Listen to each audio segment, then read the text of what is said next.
currently in the air. The official reason for that was given as a thigh injury. Now, both things can be true. Alexander Isak may well be nursing a thigh injury. He's certainly got a history of such issues, but it can also be true that he wants to explore that move away, and that's where we're at right now. Alex Iwobi is not happy with Fulham's social media team. He's been told to stop making Snapchats in the dressing room. They also said I might get fined if I continue to do so. They're trying to ban snapping our change room, so yeah, that's why we're snapping BTS. It's a shame, man. I know you guys enjoy seeing what my teammates are like behind the scenes, but I have to respect the rules, boy. And undisputed world heavyweight champion Alexander Usyk's been ordered to fight Joseph Parker next. The WBO say both parties have 30 days to reach terms. Spencer Oliver thinks it might be Usyk's last fight. That 45 minutes that you're in the ring, or the 36 minutes of fighting that you're in the ring, you look at that and go, yeah, that is difficult and it's grueling. But what you go through before that, trust me, with the early morning runs and the sparring and all that, that's where the wear and tear is done. So for me, I think Usyk is 1 and out. He's going to go one more and he'll be done. There's more on all.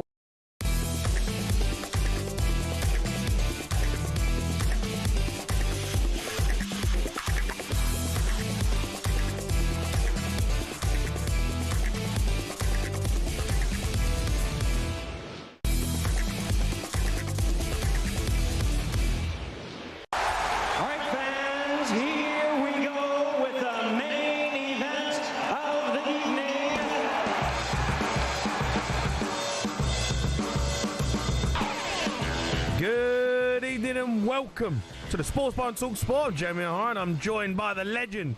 That is Carlton Cole. He's alongside me. Loads to talk about.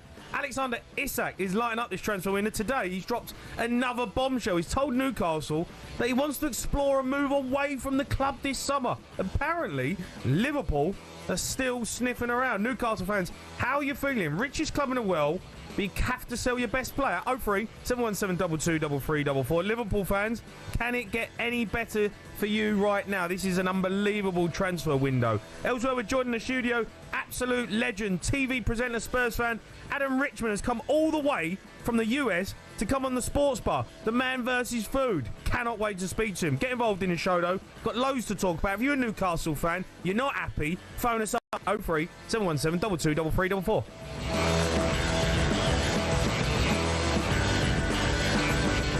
Coley, how you doing, mate? You good?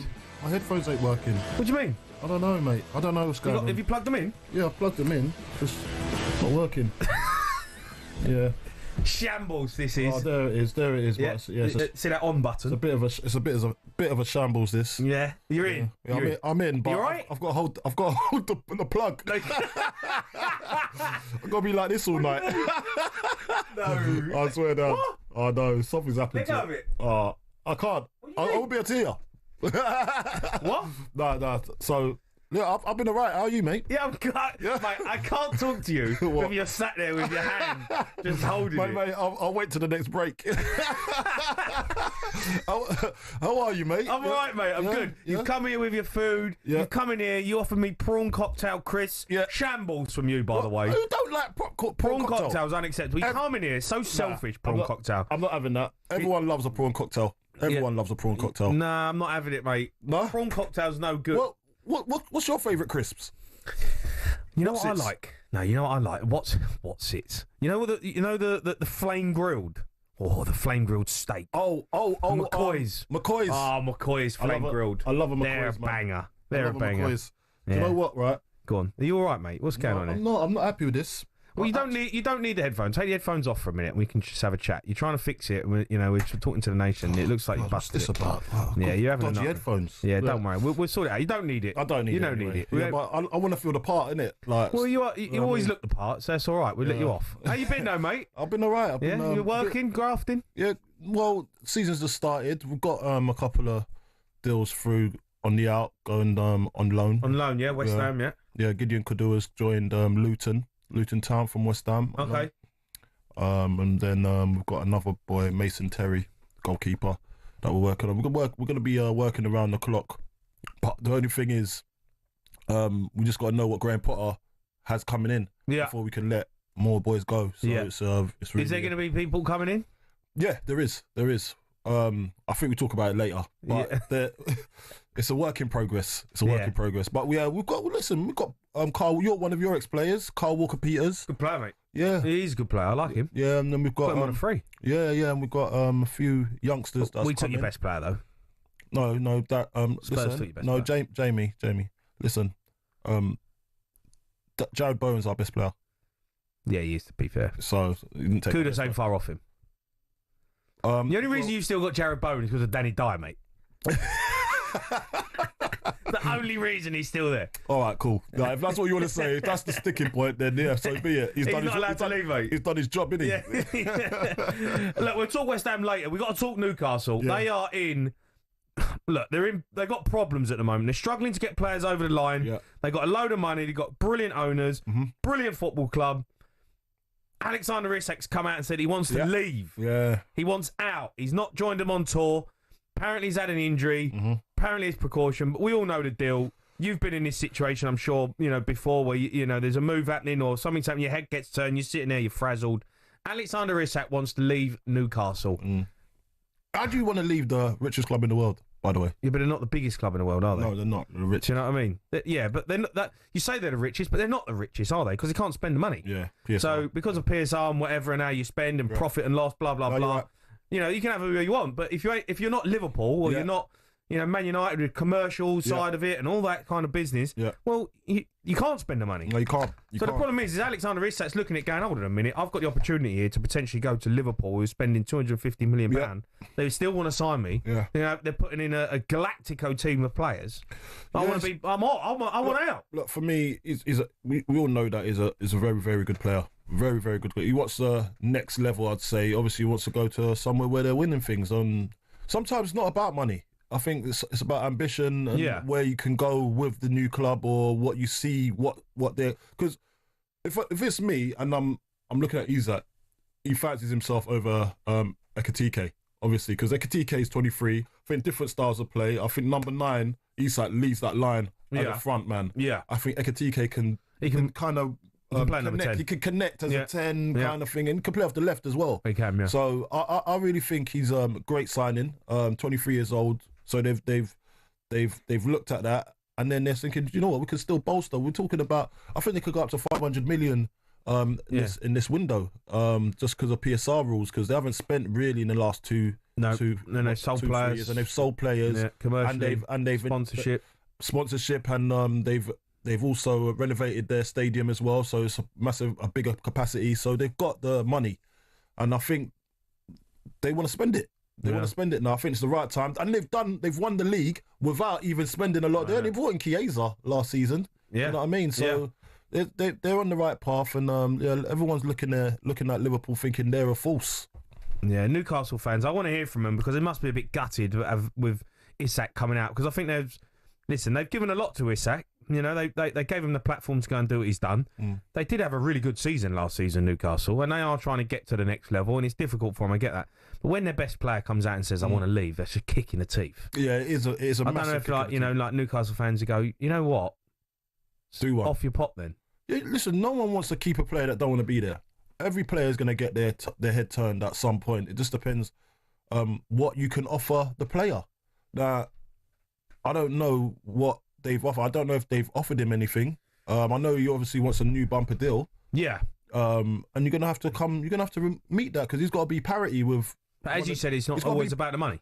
It's not always about the money, but it has got to do. You can't let people take the mick out of you, and not pay you what you're worth. Yeah. You know what I mean? Because I think Newcastle would pay him the money. I just don't think he wants to sign a contract. I think Newcastle would pay them the money. I don't know if they can pay him the money because of the PSR, and that might be a problem too.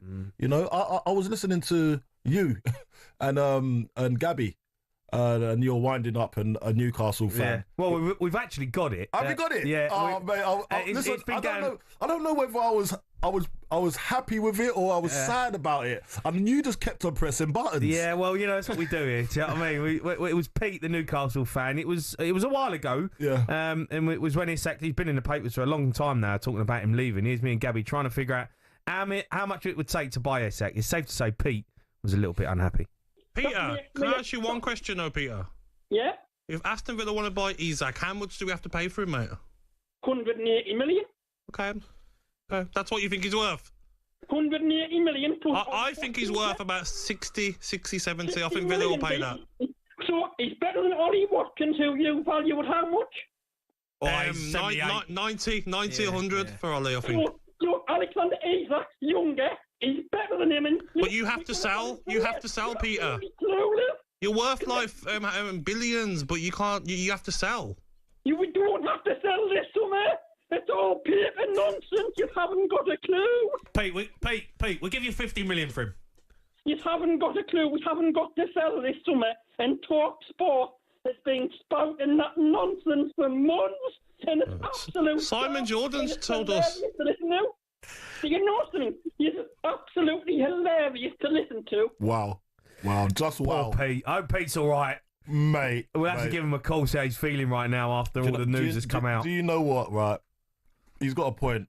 Yeah? You've been peddling this for quite a while now. And he's had enough. Yeah, but I've not been peddling it. It's just in the news. Yeah, but you're just... It's everywhere. Look what you're doing to him. I know, but this is what happens. Pete just wants to have a peaceful life and you just keep on pressing his buttons. You see the distress in his voice and you keep on going. Oh, you're bang out of order for me. I think you're bang out of order. You're wind up, Jamie. Listen, you're wind up. It was, at the end of the day, Isak, if he comes available and he's come out now and said that he wants to leave, we were right. He's going to go. Yeah. And Newcastle fans just have to take it on the chin.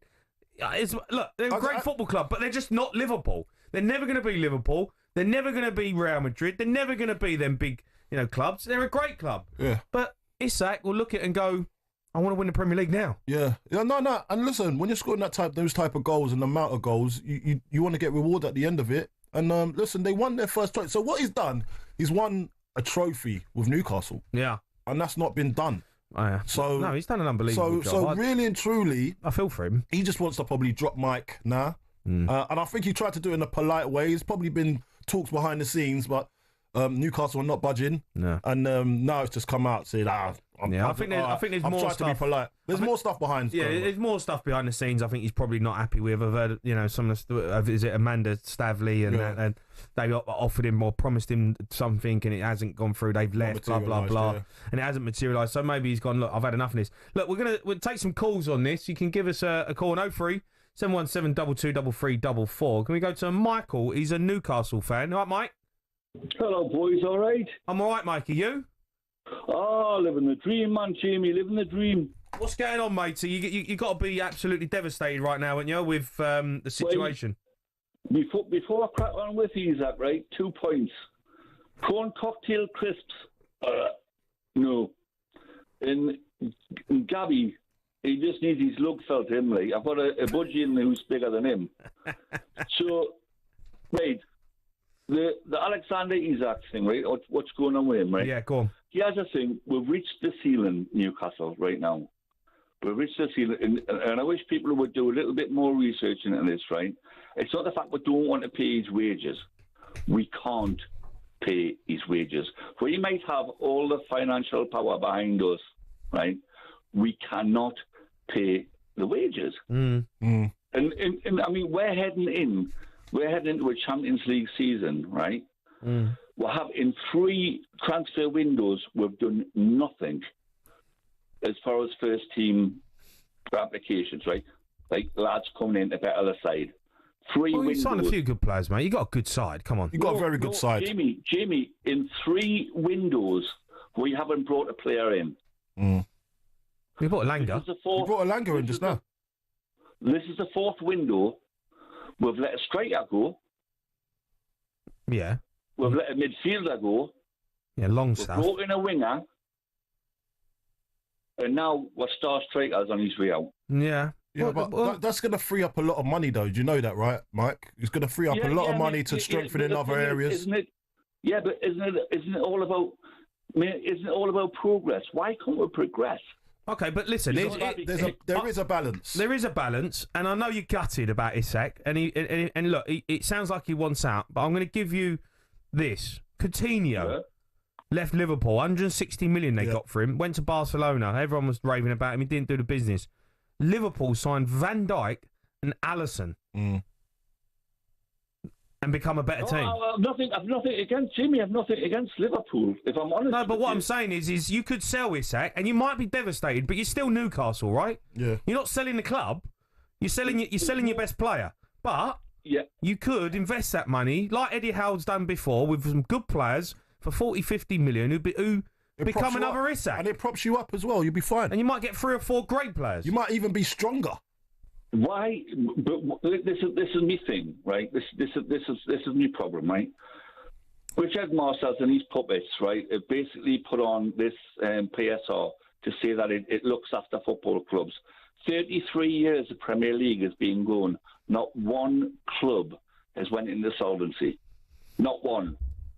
Yeah, but there's a lot of clubs gone wayward. My point is this, Jimmy. My point is this, right? It's absolute tosh.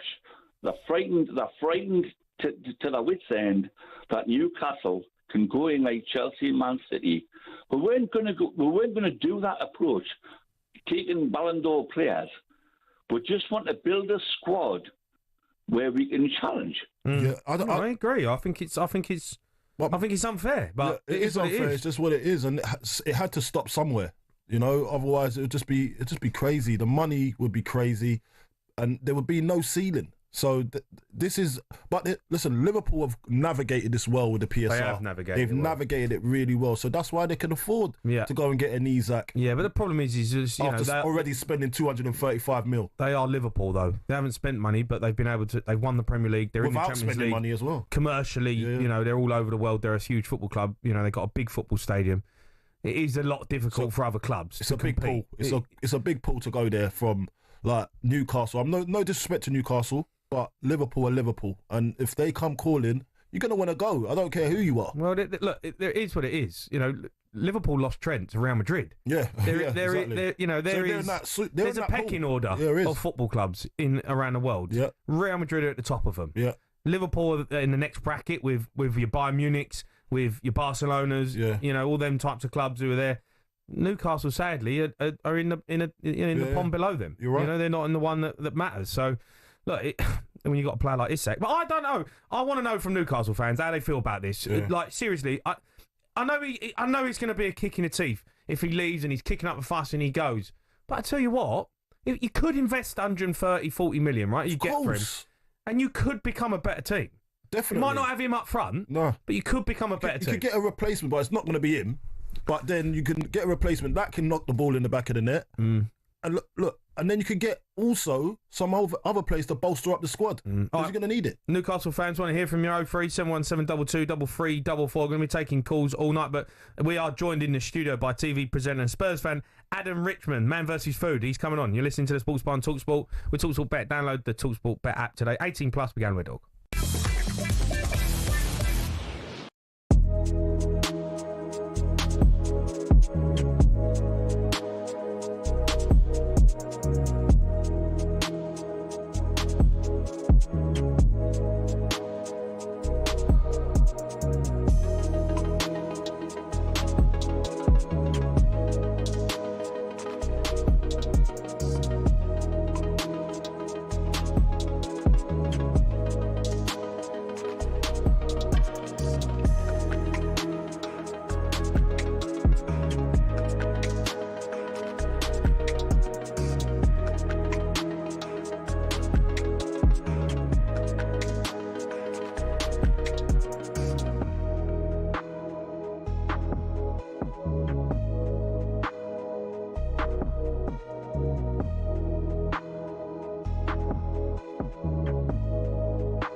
You are listening to the record-breaking Sports Bar on talkSPORT. Me, Jamie Hine, Carlton Cole. Want to hear from Newcastle fans. 03 71722 3344. But first, the World Matchplay Darts is back in Blackpool. Ian Danter is watching all the action for talkSPORT.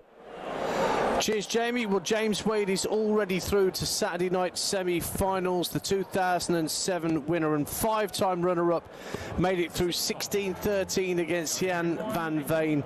And in his 20 appearances at Blackpool's Winter Gardens, he's made the semi-final now on half of those occasions. That's a stunning record. He will face the winner of the game that's just reached a mid-session break, where Johnny Clayton of Wales, the number 5 seed, is 10 legs to 5 up on Stephen Bunting, the Bullet. Clayton, who reached the final a couple of years ago and was soundly beaten by Nathan Aspinall, raced into a 5-0 lead at the end of the first mini-session. Bunting, to his credit, has found a way to get back into the contest, but Clayton is 5 legs still in front in a race to 16 to get through to the semi-finals on Saturday. You can follow all the live action right now in 2 different ways, either on the talkSPORT Darts YouTube channel, like and subscribe, or you can listen live on DAB and smart speaker on talkSPORT 2.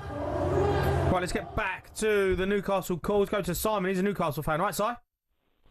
Hello. Hello, Si. How are you? Hello, Si. How are you, mate? Not bad. You all right? I'm all right, mate. How you feeling?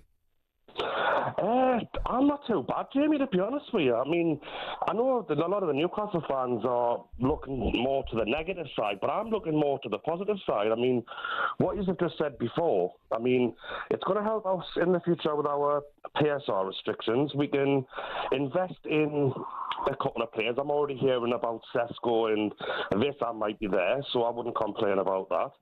And it's just, every club goes through this, and the Newcastle fans, but us as fans need to just, even you yourself, Jimmy, you know what it's like when you lost Harry Kane. Yeah. And even look at even bigger teams than Newcastle, Liverpool, with Arnold. He was a homegrown player. You know, I hear you, right, Si, and I try to balance the argument a little bit because, you know, you can invest. But I tell you, another example. I gave a good example of Coutinho with Van Dijk and Alisson, and it made them better.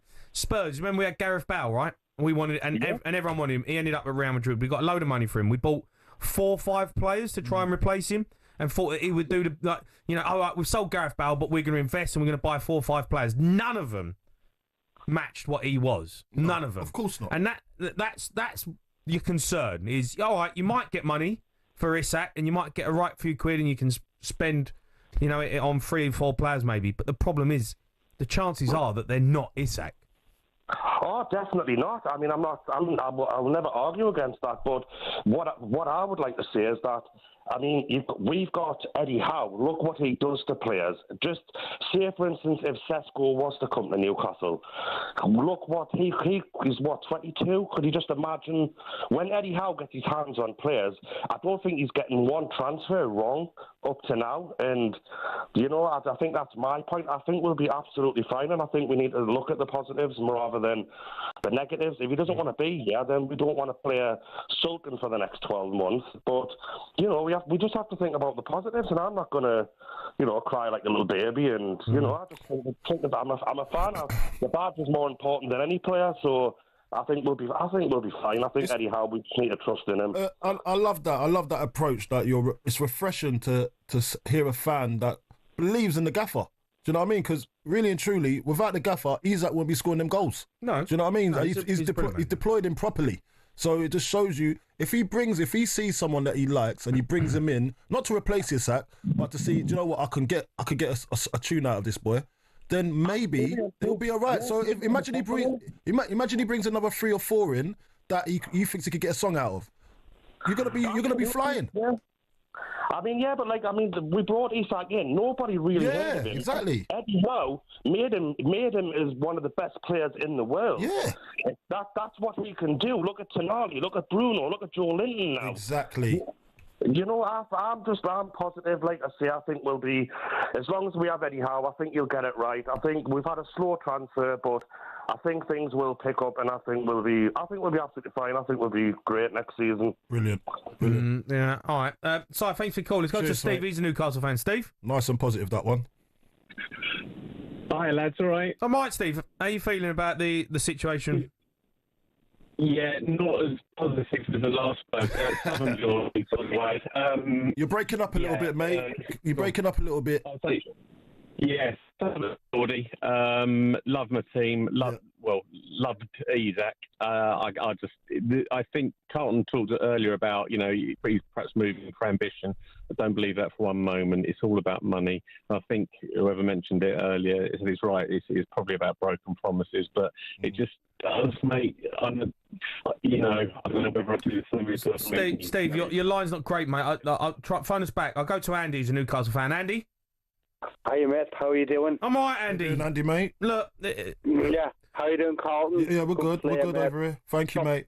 Top player in the past. You're about my age, sure. What about me, Ange? No? Hey, listen, shout out for me? Andy, don't worry about him. Let's focus on me. You were at Tottenham. It don't matter. Good lad. Love you, Andy, man. Jamie. That's what Cundy tore anyway. Yeah, I know, yeah. Talking rubbish. Now, listen. I nestled one at St James's Park, mate. Knocked his out the Carabao Cup. Look, Andy, see what? See these guys here? They're bitter. They're bitter. Can't take a joke. Can't take a joke. Now and then. Yeah, exactly. Now and then you did. Yeah. Now, I want you to change your terminology. Go on. Because you have said, and many other talkSPORT presenters have said, Alexander Isak has asked to leave Newcastle. No, he's not. He has asked to look at the options. And we know what that means. We know what that means. They said he wants to look at his options to see. That means he wants out. Available. Is he travelled with the first team? Has he travelled? No. He hasn't travelled? No. Is he injured? Do you mean no?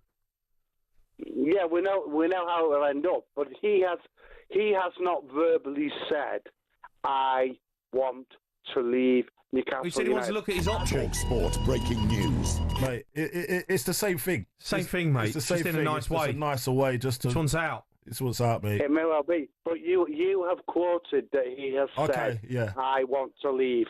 And he has not used those words. That's my point. Listen, Andy's a lawyer, mate. Andy's a lawyer. Andy definitely ain't a lawyer. He's got you banged to rights, mate. He has got you back. You did say that. He's a lawyer, mate. Andy, accept him, mate. I'm taking you with me to court. He wants out, mate. He's done. Yeah, he probably will. But as long Take it on the chin. He can't leave until we get a suitable replacement. And by the way, Wissa is a replacement of Callum Wilson, not for Isak. Okay, yeah, that makes sense. What do you mean? So is Callum going to be? Is he off? Callum's gone. Has he gone already? I didn't even know that. Yeah, Callum's gone. What have I been doing? Yeah, he's going to West Ham, isn't he? Yeah, no. Who's that? No, hold on. Who said? Yeah, but no. No, everyone's saying he's gone to West. Everyone's saying he's gone to West Ham. He's not there yet. Yeah, but he'll probably end up there. Like you're saying, Isak will end up somewhere else. Like, how do you feel about Isak though, coming out and saying what he said, Andy? It's unfortunate, and like you said, Carlton, earlier on tonight, if a player doesn't want to be there, then Newcastle United don't want players who don't want to be there. Yeah. We want players who want to play for the club. Mm-hmm. And the one thing I'll also say is, if ever he does go, or whenever he does go, we still thank him for everything he's done for the club. But as I say, when he comes back with a Liverpool shirt on, what are you going to do? You're going to boo him? Nah. No? Because he did it to Liverpool this year, didn't he? And Liverpool fans can't take that away from him. Yeah. He did that against Liverpool, and although the world says it's a Carabao Cup and it doesn't mean anything, it meant things to Newcastle United, and I loved seeing it, mate. Liverpool wanted to win that cup. Yeah, of course they did. Yeah, well done. You won the Carabao Cup. Well done. Yeah, that's a good thing. No, I'm saying it's well done. They beat Liverpool in the final games. Yeah, Liverpool won the Premier League, and now they're signing their best player, or want their best player. Yeah, but that's just... Andy, listen, mate, thanks for your call. We're going to continue taking Newcastle fans because it is a big story. It is. But we're also joined in the studio, TV presenter, Spurs fan, Adam Richman, Man vs. Food. He's coming in right now. If you've got any questions for him, give us a call on 03 717 22 3344.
You're listening to the Sports Bar on talkSPORT. Me, Jamie Haaaaas, Carlton Cole. Newcastle fans, keep your calls coming in. 03 717 22 344. But first, before we get back to your calls shortly, we are joined in the studio by a star of the Man vs. Food TV show, huge Spurs fan, Adam Richman. All right, Ad?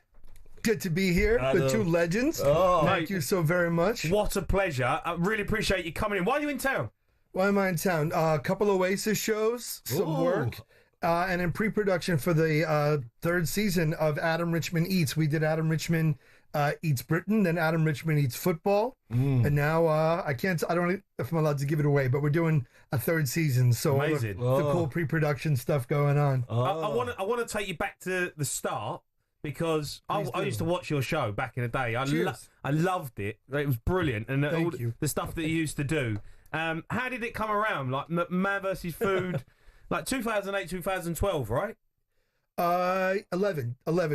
Yeah, you know, I auditioned, and I know it sounds so strange, like, what did they do? Give you a £5 burrito? Like, good luck to you, buddy. Yeah. But no, I went to Yale Drama School, and I got agents, and I used to get these mass emails that said, Discovery Channel looking for blonde bilingual scuba diver or whatever. And they said we're looking for someone who knows regional food, likes to eat, has a little bit of a culinary background, knows a little bit of the nuances of like different regions food. Yeah. And then, it was like a 6-round process, did a screen test. And then it was like, well, you have the job provided there's a job to have. And this is the truth. We shot a sizzle reel where we were faking the show. It was all done in Brooklyn. Yeah. But literally, I would like throw on one shirt and go, I'm in Boston, Massachusetts, and I'm on my way. And then I would get in a van and change my shirt and go, I'm in South Carolina, and I want fried chicken. Yeah. And we gave that to the head of the network, and he bought 10 episodes. And amazing. 3 episodes in, he's like, look, the ratings speak for themselves. We'll 8 more, and then by episode 12. Do you know what? It intrigues me, because, listen, I follow a few Instagram pages of people going to restaurants and trying out food. Yeah. Because around London. Yeah. And it proper, because you wanna go to the best places, right? Well, you want to, but not just the best places, like as in ambiance. I mean the actual food. So if you're trying the actual food, and it's like, do you know what? And it's cheaper than going to your uptown restaurant. Yeah, Mayfair. Your downtown, Mayfair. Then you're like thinking, do you know what? I'd rather that. Do you know what I mean? Because I want good food. Yeah, honest quality food. It's surprising how hard that is to find. Yeah. Like good food for a good price made by good people. Exactly. And I think in the day and age of us chasing virality, like I want this dish because it's super cool. Yeah. It's served, I don't know, out of a shotgun or something like that, that people just forget. Well, that just reminds me, that brings me on to Salt Bay. So someone like him, like, he's got restaurants that are selling gold steak, mate. Gold steak, like gross. Really. So gross. I'm not saying it's gross because I've gone there and tried it. It was quite good actually. Really? Come on, man. Like, I felt it was good, but I'm not a connoisseur. What do you think?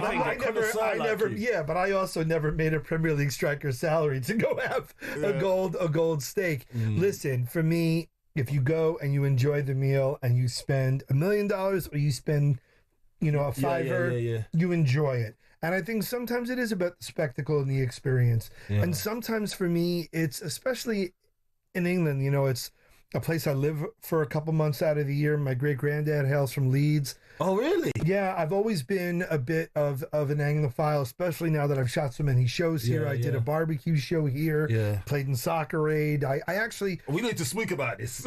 Yes, I mean, I bought shares in... We'll get to that. I own shares in Grimsby Town. Do you? I do. I sponsor another club that's outside the league pyramid called Broadley FC. So I love it here so much. So you're basically British. I'm working on it. But I think the fact is that whether I can go to Leighton and have a great meal, or I can go to Streatham and have a great meal, or go to Kent. Just took Mom to Kent. Come to Croydon. I would love to come to Croydon. Can you take me around? I'll take you around Croydon. Say less. You won't come back, though. I'll go during daylight hours. I'll go. No, the Beatties, the sort of like internet team. Yeah. So they took me out in Leighton for Ugandan food. They're quite good. They're quite entertaining, them guys. So entertaining. Ugandan food, yeah? Yeah, we had Ugandan food there. I know Really? Peckham. I've had great Nigerian food in Peckham. Where did you go? Did you go to 805? I went there deliberately because I heard Jesus and Mero talk about that with Damson Idris. And I did a Nigerian play when I was in undergrad in Atlanta, Georgia. Really? And it was like this white kid from Brooklyn speaking Yoruba and stuff. And I worked with Wole Soyinka and I worked with Femi Oshofison. So I mean, I wanted to try Moin Moin.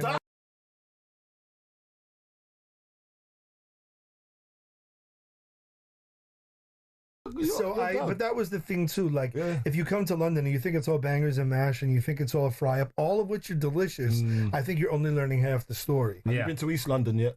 I have. Have you tried the pie and mash? I have. In have you tried jelly deals?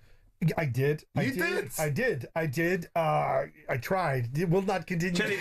Jelly deals are no good, mate. But I'm not a fan of jelly deals. As a West Ham legend, you'll appreciate for the West Ham episode of Adam Richman Eats Football, we went to G. Kelly on the Roman Road. Yeah, of course. Kelly for the jelly. But we did pie mash and liquor. Yeah. And naturally, as a Spurs supporter, I took ever so much abuse.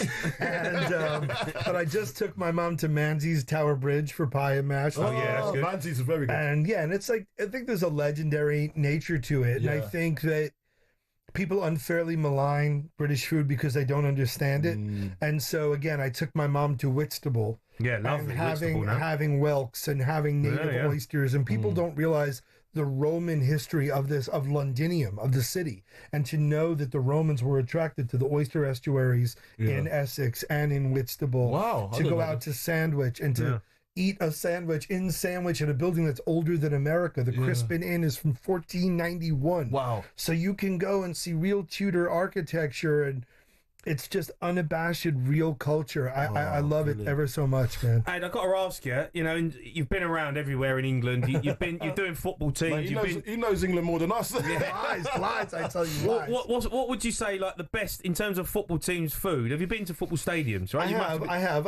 I haven't eaten at all of them, and I have to tell you, there is something about the lower league teams where, because they allow access to some of the local vendors more. So, for example, and there's great food, at Tottenham, obviously, it's the state-of-the-art, breathtaking stadium. My friend Chef Judy Jew has incredible food there. Eco-friendly as well, Yes, incredibly eco-friendly, and Mark is... No, because no one cares about you. I said eco-friendly. No, they do. That's like their big thing. That's their big thing. They see in the training ground, the Spurs training, they grow their own vegetables. Produce, yeah. They do that. The beef stuff isn't all it's beef. I've cooked over there. What do you mean? I've cooked at your gaff, mate. Really? Yeah. Me and Joe Cole, we done a little show. Yeah. And you also did on the pitch, which made me really sad. But anyway, listen. Who's got the best food? Yeah. What would you say? I don't know. I feel I need to eat it a few more, and I'm not trying to have a cop-out, because I think that because I haven't done to lower league stuff, so for example, prior to that show, I had never been, let's say, to the City Ground in Nottingham Forest, right? Yeah. And to know that, my friend Tom Sibley has this amazing website, this Twitter account called Footy Scran. Yeah. And he gave love to this pizza dog from Working Man's Kitchen, and because the fans supported it, it's now part of the culture of what fans can get. Yeah. What Forest fans can get. And for an American who's falling in love with football, to go, the legacy is beyond Clough and Taylor and Giles and Bremner. Interesting, right? And I can learn this whole other story. So I love the food there. Great food at Brighton, obviously, and in and around Brighton. What did you have there? Fish and chips? Well, we tried some stuff from their sort of like Premier Club, but then in Brighton, there's just so many good places. Unbelievable. Between Asian food in Brighton, there's Etch and Hove. There's incredible Mexican food that we had at Jalisco in town. Get me hungry. But I think that that's the other thing too, right? Because Brighton, the stadium, the Amex, isn't in town. No. So it's quite wonderful that you can then patronize multiple businesses, go to the ground and come back. Yeah. But I don't know. I mean, I think it's really kind of beautiful. And I love the more that the food reflects Yeah. the team. So Aston Villa, we had great food in Birmingham, unbelievable food in Birmingham. What did you have there? Oh gosh! So we went to. We've got some of the best Indian restaurants in the country. Incredible. Lovely curries. Lovely. Mate, So there's a pub there where every single tile is listed. This isn't like hyperbole.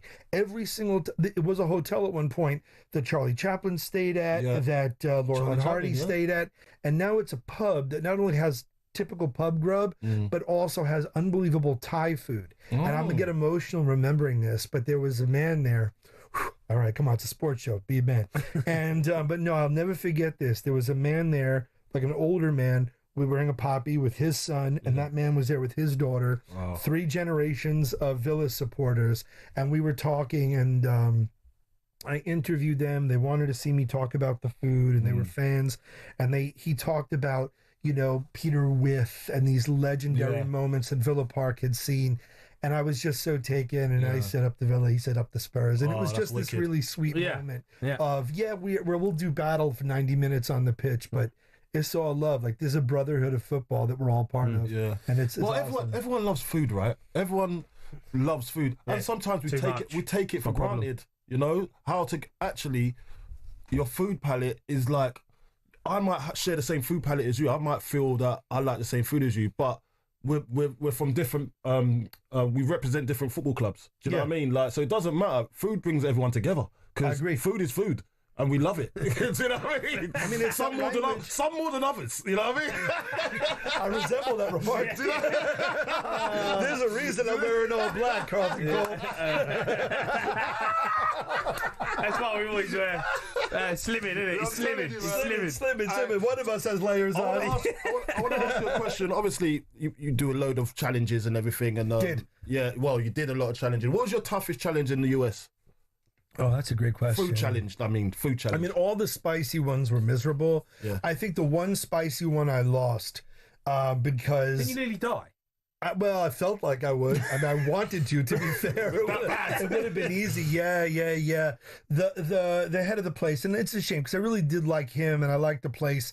It's clearly catering towards those who indulge in the devil's oregano and oregano. The devil's oregano, yes, the devil's basil. Yeah, and it was called Munchie's 420 Cafe, and he added in more ghost chili extract than he normally would, and the thing is that's actually been weaponized to take you off guard, to get you off guard, to knock me out of the challenge. And the thing is, not only is it dangerous and a bit cavalier, but at the end of the day, right, places I won always did better financially because people would go, if he could do it, I could do it. Versus, oh my God, if that psychopath couldn't do it, I'm not going to do it. Yeah. You know, and so it was there were many places. There was the breakfast burrito I did in Denver. Lovely people, but we filmed people doing this gigantic burrito. And for me, he just sort of filled this gigantic trough full of, crapple-rama and threw a tortilla over it and called it a burrito. Oh my God. So I think the spicy one was really rough. And in terms of quantity, I don't know. There was a challenge in Indianapolis. I've got one on the quantity one. Oh, really? Yeah, I've got a story on that. Oh, I got to hear you. We had Manu da Costa.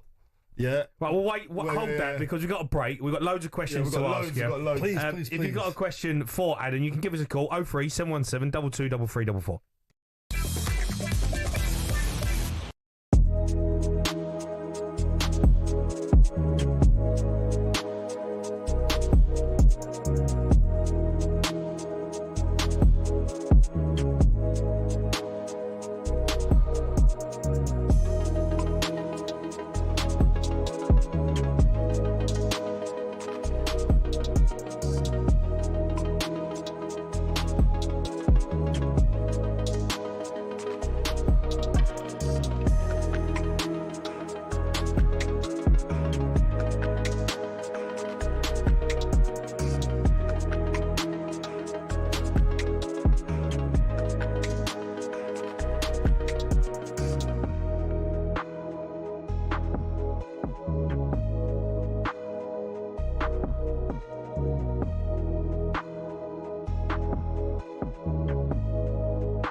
You're listening to the Sports Bar and Talk Sport. Me, Jamie Hara and Carlton Cole. We're asking whether Ollie Watkins is too good for Manchester United. We're going to take Newcastle calls as well after 11 o'clock. But right now in the studio, got TV presenter, probably the most famous eater in the world, Adam Richman, is alongside us.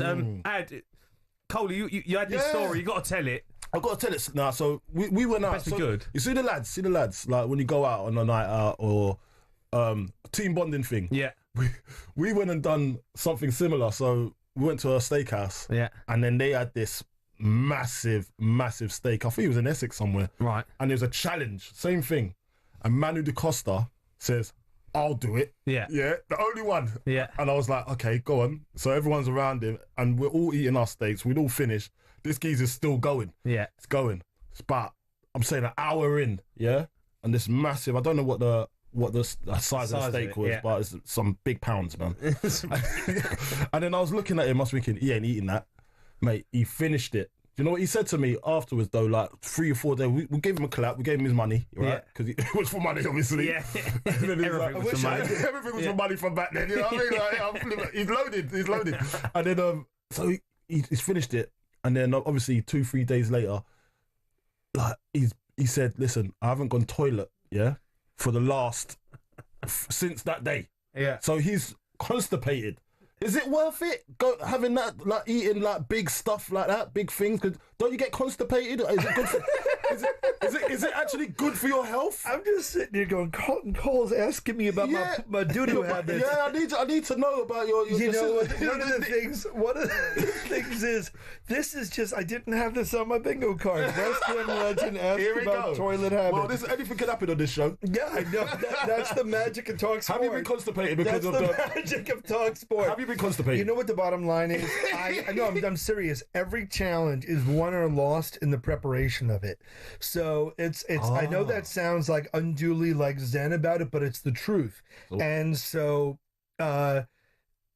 with certain challenges like spicy ones, I knew I had to line my stomach with white rice. I would do banana. Certain things with the large challenges.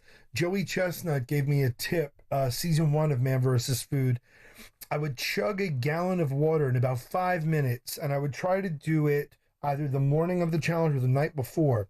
And then what would happen is, between peeing and breathing and sweating, the moisture is gone, but your stomach is stretched out. And then it's about what you do afterwards. And so it's not just a matter of, yes, sometimes you feel like you want to swallow a rope and floss your body. Yeah. But the truth of the matter is, you know, there are safe ways to do like cleanses and stuff, and that's exactly what I would do. So the sooner the idea was, if it was saturated fat or white flour carbs or a lot of sugar to get it out. And so this is the truth. My crew, people would be like, oh man, I bet you out of the road partying. And I was like, no, that's my crew. What I am doing is I would have a gallon of water. I would do like take the cleanse stuff that I had to do in the electrolytes. I had a gallon of water. I could still picture it dangling off of this finger, my head on the treadmill in the hotel gym, starting walking at 1 mile an hour, 2 mile an hour. And my doctor said, I need you to look at an hour on the treadmill as a life-saving pill. So for me, once you start doing water and cleanses and stuff, intestinal motility will follow. Yeah. That said, the 72-ounce steak challenge that I had to do, the first episode that ever aired, I will say it was one of the first times I've ever been asked for a courtesy flush. So I was like, oh, okay. Hooray for Hollywood. This isn't as much fun as I thought it was going to be. This is brilliant to know. Incidentally, now I'm going to tell my missus, listen, I need to prepare to eat. Yeah?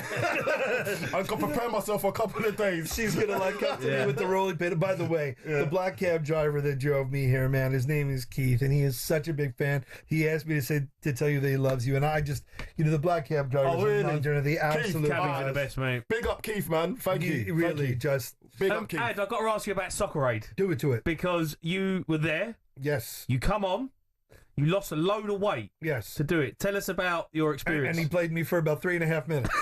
Okay, we need to get into this. What happened? So you was on the fitness regime, right? Yeah, and I was playing for Hollywood United. I had a great coach who actually was Divock Origi's private coach. Yeah, he coached a two. So when I met him, he was coaching Sal Kalu. Yeah. He was coaching a Tuhu, Junior Hoylett, and Stephen Ireland. And I found him randomly, and I was doing 2-a-days with him and playing for Hollywood United. And I played a lot in my youth.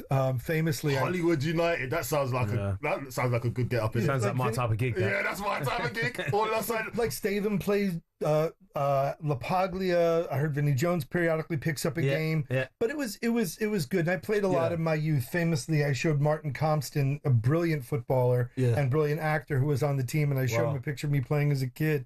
And I had I don't know, my mom probably just put like a salad bowl on my head and cut around it. And he's like, "Oh, that's all right, Barnett. Oh, yeah, that hair looks like Lego." That's a good Scottish accent, that is. Not bad. What happened with Mourinho?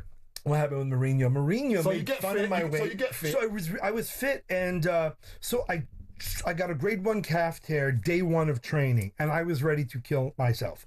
And I was playing, and I think I was really nervous because the level of play was so high. You're taking a pitch with Seedorf and with Davids and with Stam and Van der Sar in goal. It's a hard score, isn't it? And Del Piero and Shevchenko. And to be fair, like Santiago Cabrera, wonderful actor from The Three Musketeers, also played. Yeah. Gordon Ramsay played for Rangers. Sam Worthington is a unit. My God, dude. I tried to hold up the ball on the touchline. He ran through me like I wasn't even there. Like clobbered me. So Mourinho, I think, just didn't think I could play. And he would make fun of my weight and whatever. And then finally in training, I scored on Van der Sar. And because I played, and like finally I got a little bit of confidence back. And I got a beautiful through ball from David. It's like one of those things I'll always tell my kids. And not a lot of people could say they've done that. I let the ball roll, and I did it. And I'll never forget, Van der Sar said, it was a good shot, hard, low, would be able to place in Champions League. That's a brilliant. And it's funny. That's a brilliant impersonation. That. So I did that on Evra's show, and he made fun. He's like, "Did Adam Richman even play in soccer?" And I said, "Yes, I know." And I said, "But you didn't touch the ball." No, not at all. Oh, so you played me. He played me 3.5 minutes, maybe. What part of the game was this? What stage? 76 Towards minutes. the end. 76 minutes. Is that when I got subbed in? Yeah, we've got the info. Yeah, no, it's fine. And I got in, but the thing is, Mourinho just didn't trust me. He just didn't trust me. And how did you feel when he dragged you? I didn't even know he had. So I was. He couldn't believe it. I was Marvin Humes of course. So we were there, and I was giving it to him, and I was like, all right, I'm going to lead him towards the touchline. I'm going to cut in. Like, I know how to make a run on the ball. I did play for quite a long time. Don't let the love handles fool you. You forget, I was the nude centerfold in Cosmo UK that month. Oh. That's why people were laughing. They were like, Ben Shepherd, look who the sex symbol is now. And so I did it, and then all of a sudden, like, Marvin's like, he's tapping me. I'm like, get off me, man. And he's like, no, that's you, right? And he points to the number. And I remember. How did you feel? How did you feel? I was furious. Was you? Furious. Imagine being furious with Mourinho. I trained for 2 years. So the thing was, when he subbed me on, and I knew, so he had been making like kind of jokes at my expense because, quite frankly, because like, that's not nice. There were times, well, it's one of the things, like I always respected him as a coach, but I realized what I tell people about him is in the States, you'll have a gym teacher, a PE teacher, and you'll have the ones that are like, they'll uplift everyone. So maybe you're not like naturally athletic, and course, they'll like do the best you can. And then there'll be the ones that'll go like, just don't get in the way of the good kids. That's Mourinho. So he is a little bit like that. So they were like assigning the lines and the positions and stuff. And do you know who come on for you?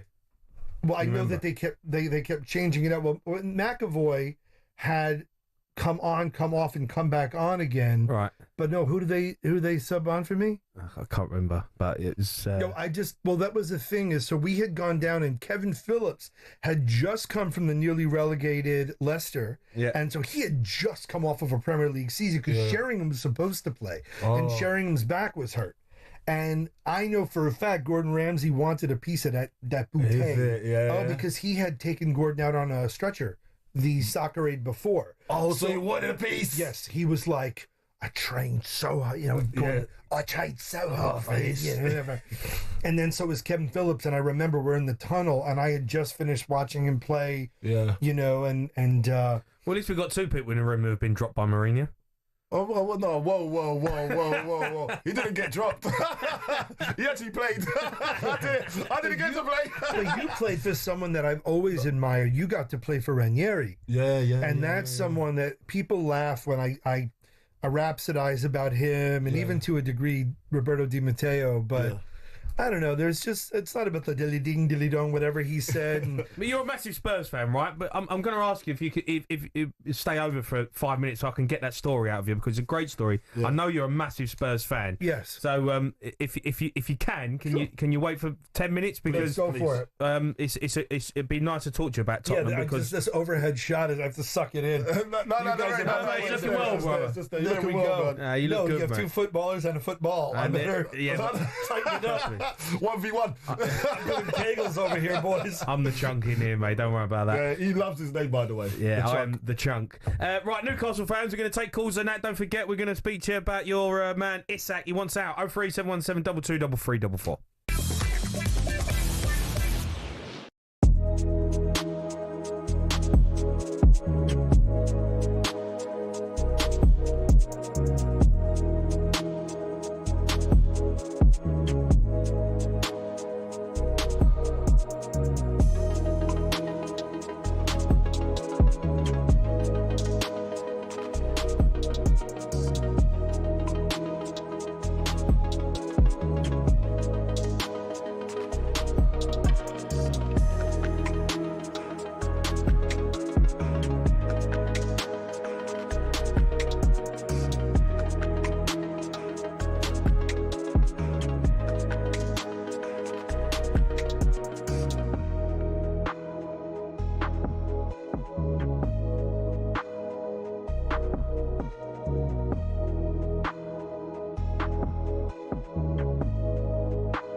Today we say goodbye to a legend of sports entertainment. Hulk Hogan has died. WWE commentator Todd Grisham tells us why Hulk Hogan's had such a lasting impact on popular culture outside wrestling. He was kind of, at least in my life, kind of like the first superhero come to life. You could watch the Batman movies, the Batman cartoons, the Superman comic books, but this was a guy you could go watch and you could see, and he was always defying the odds. The irresistible force meets the immovable object. I mean, the guy that body slammed Andre the Giant. He could do things that no mortal man could do. And, we always had that positive message, say your prayers and take your vitamins. How could anybody be against those two things? Hulk Hogan, real name Terry Jean Bollea, had been recovering from surgeries. He was 71.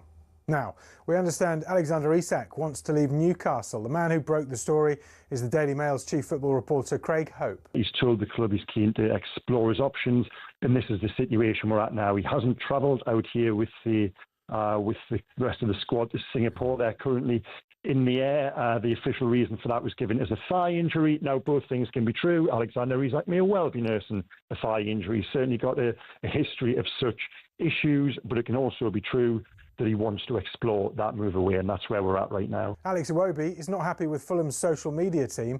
He's been told to stop making Snapchats in the dressing room. They also said I might get fined if I continue to do so. They're trying to ban snapping our change room, so yeah, that's why I'm snapping BTS. It's a shame, man.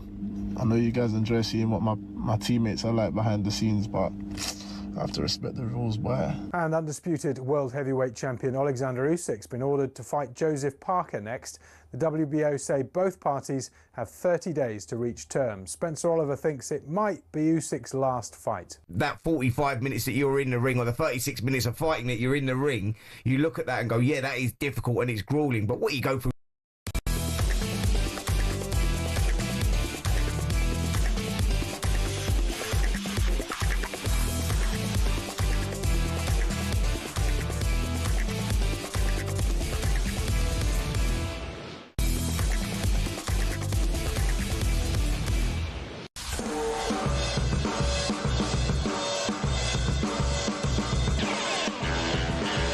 Yeah, good evening. You are listening to the record-breaking Sports Bar on talkSPORT. Me, Jamie Haaaaas, former Chelsea centre-forward Carlton Cole, still to come.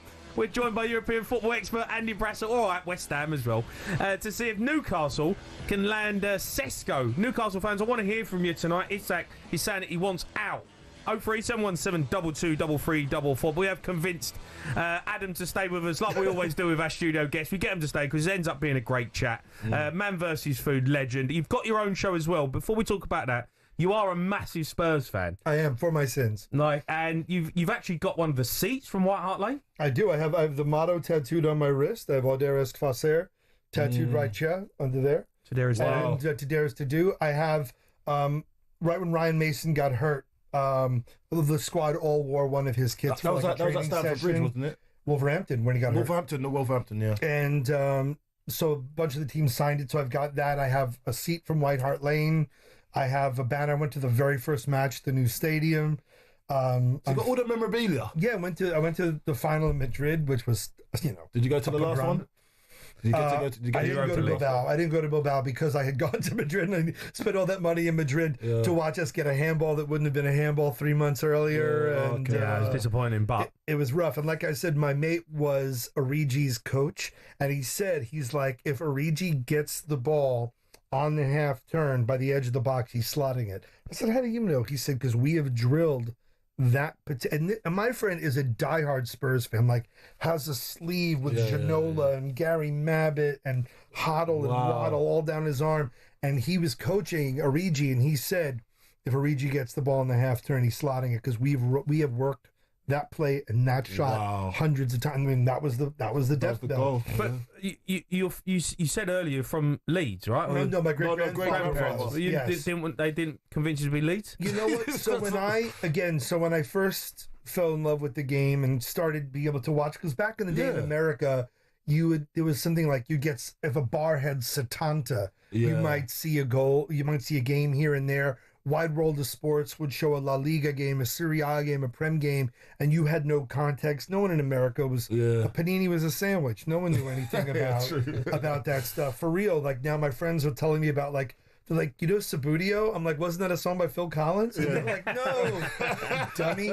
So now, you know, it's grown and it's massive, and there's, you know, Arsenal bars and United bars and Tottenham bars in New York in America alone. now, right? Huge. And also, to be fair, you know, between Pulisic, between Donovan playing at Everton, between Serginho Dest playing at Barcelona, even Josh Sargent. Yeah, the boy down at Bournemouth as well. He started, I forgot his name. Tim Ream, Fulham. Tim Ream at Fulham. Tim Ream, I played with Tim. Oh, really? Yeah, good player. Very good player. Yeah, his wife plays for the American team as well, right? That I didn't know. And Howard was at United. Yeah. And so I think the thing is now that there's an aspirational quality. You know, I think that it's different than like if you're trying to play your way out of a favela in Brazil and everyone knows that's the way out. Or in the Dominican Republic, people know it's baseball and boxing. That people realize there's a career to be made. And you've got the World Cup coming up as well. I mean, that's going to be huge. And there's loads of Premier League owners, American Premier League. You've got shares in Grimsby Town. I don't think we're world beaters quite yet. Not quite Wrexham, no.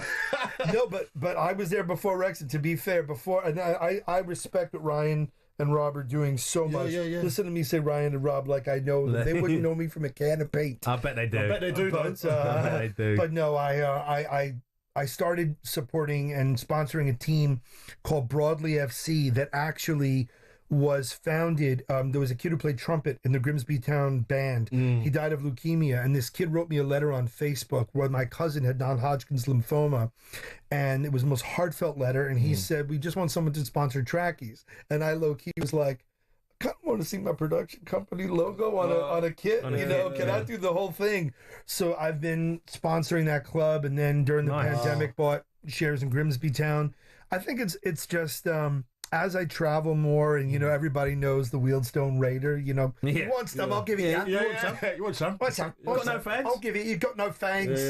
Yeah, exactly that. So when people begin to realize that there is this whole other legacy, and like for Charlton, like for Dag and Red, and you hear these other, like, isn't Andy Carroll now with Dag and Red? He's just on the Dag and Red Bridge, He's gone to Dag and Red, man. And so I think that it's really kind of beautiful when people begin to understand the lower leagues and understand the don't have that in America, right? I guess you don't really have like lower league, non-league type of. Well, that's the thing. We get 1,500 people, 2,000 people turn up. You get the school football. You get the school football, didn't you? Well, you also that's pretty much it. Now MLS, there was something when I was growing up called the Missile, the Major Indoor Soccer League. Yeah. So Shep Messing, who was the goalie for the Cosmos, he played for the New York Arrows, and it was different because I was a little too young to appreciate like Pele on the Cosmos and Beckenbauer on Cosmos. I was a little kid. Yeah.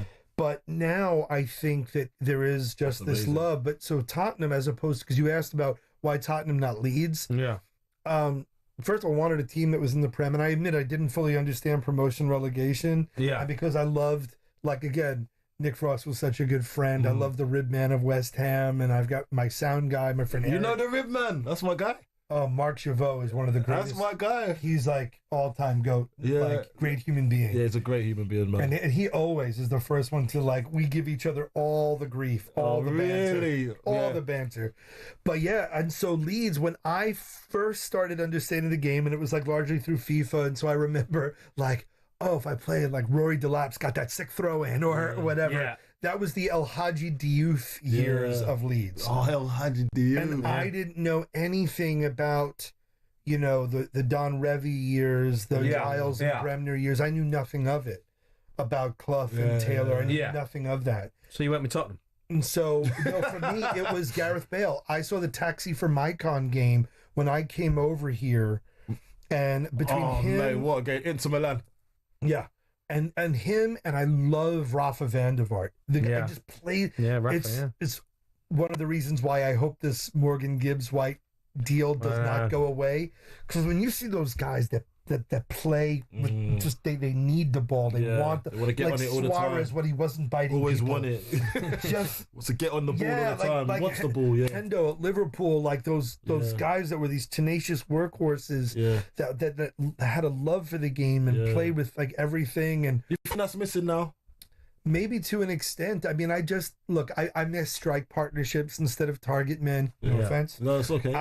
But like I used to like working to get less work to do. It's less work to do when you got a partner up there. Yeah. But like I love, now that I watch so many old games, I'm looking at Del Piero and Trezeguet and Rebrov and Shevchenko. And I still maintain, because I was at the Battle of the Bridge.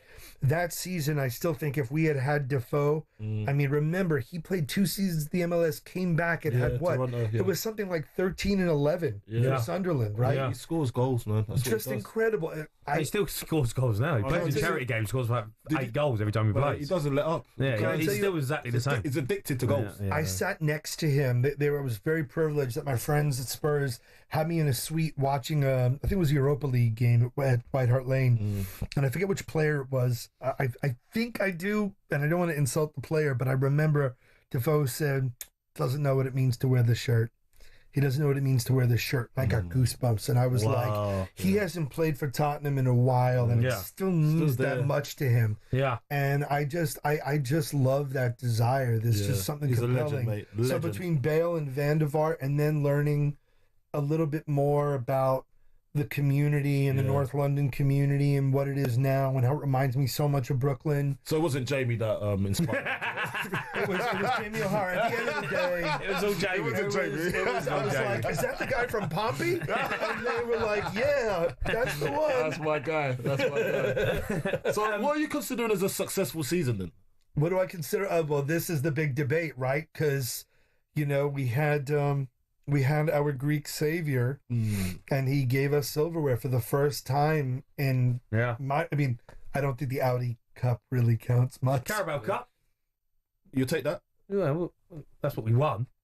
You did. I'm saying that since I started supporting. No, but I'm talking 2008. But I want to know what's the future. 11. Okay. Let's talk about. Obviously, you just won the Europa League. Mm-hmm. What is acceptable for you next season? Where does Spurs have to be at the end of the season? I have just such mixed feelings. I think obviously better than 22. Yeah, of course. 22 games. I think just a culture of winning, and I think an adaptable strategy. I think that was, to me, and I know people say, well, so you ain't know about football. Don't know about football at all. You call it soccer. You call it soccer, mate. You call it soccer. You don't know. You know nothing. Whatever. It's, you little septic. Go on and watch the rest of your American football. But the bottom line is, for me, playing that was the thing for me with the Battle of the Bridge. It's a must-win game. You're up 2-0 at the half. Why are you still playing this expansive high press? And I turned to my cameraman, Rob, and I was explaining to him about parking the bus at Chelsea. I go, oh, this is amazing. We're going to park the bus at Stamford Bridge. And of course, you play this expansive game, and it's the one game where Eden Hazard knows how to ball. Yeah. The one game, and that shot was nuts. And I was facing it. And also just, Diego Costa's sociopath. I watched him take out Alderweireld and hold on to Kyle Walker's leg when he was going to try to chase a ball down to the corner flag. I think for me, it's going to be a culture of winning. Yeah. And I think, to be fair, I think Conte kind of hit it. Like at Chelsea, winning's an expectation, and at Tottenham, winning had become a hope. And I think that has to be expunged. I want us to challenge for cups. Well, I think Thomas Frank's your I think so. I think it's going to be brilliant for you. You don't think that they should have kept Ange? No. I'm asking you honestly. No. Because of the league? Not just that. I think it have just got toxic, and then by Christmas, then you're back at square one. You should. We should have got Thomas at the start of the season. I think if we lost two games in the first 5 games, everyone would be like, get him out. And by that point, you've committed. Yeah, definitely. I think they wanted a fresh start, new season. We've won the league. We won the Europa League. Yeah. Thank you very much.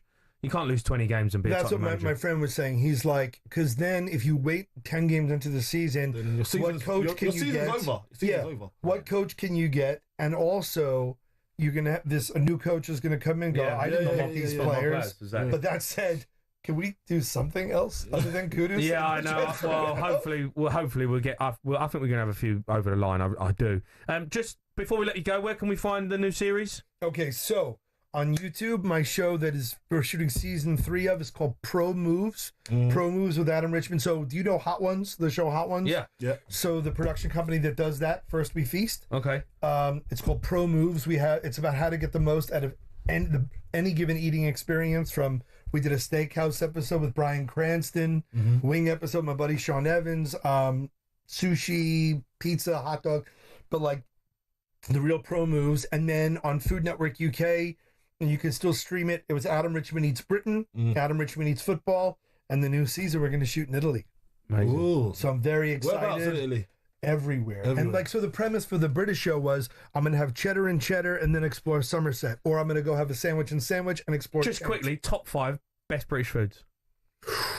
Number 1 for me, I'm going to just start with number 1, the full English. Yeah. Love a full English. Yeah, I love that. Standard. Gonna say right underneath that, Sunday roast. Yeah, maybe Sunday roast. What you having? What you having on the Sunday roast? What? Meat, Yorkies, roasties, some kind of green so I don't feel bad about myself. Horseradish. Some peas. Like greens or carrots. Great sausage roll? No. And I know, but does that mean I can't go back to Tyneside? Because I hold on, you haven't had one, or you? I have had it. I've had the steak bake and everything like this. Can I tell you, if you want a great sausage roll, if you're up in Manchester, I get no kickback in this, in Ancoats. There's a place called the Flat Baker, and it's a couple that started baking out of their flat during the pandemic. their sausage roll is proof God loves us and wants us to be happy. Really? Yes. So I would say the Flat Baker out of Manchester slaps.